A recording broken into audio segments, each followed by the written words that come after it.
బాదం paste,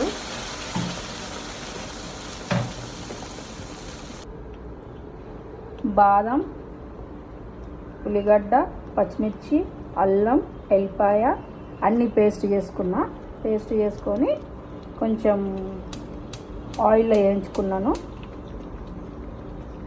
oil వేయించుకొని grind పట్టుకున్నాను. తర్వాత చికెన్కి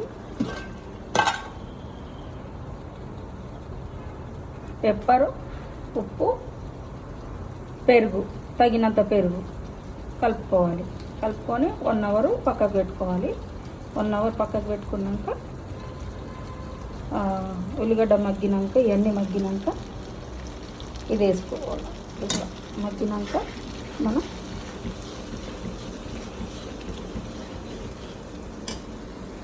ఇప్పుడు కొంచెం పసుపు వేసుకోవాలి.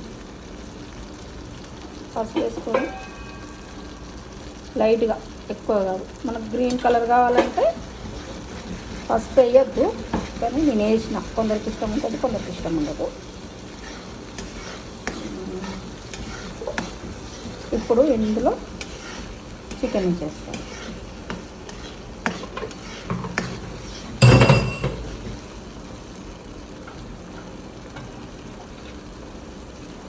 చికెన్ వేసి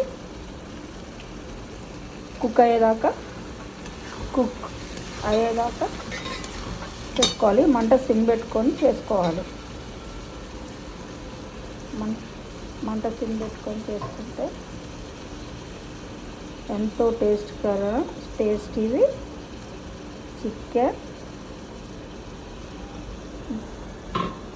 కాజు చికెన్ రెడీ.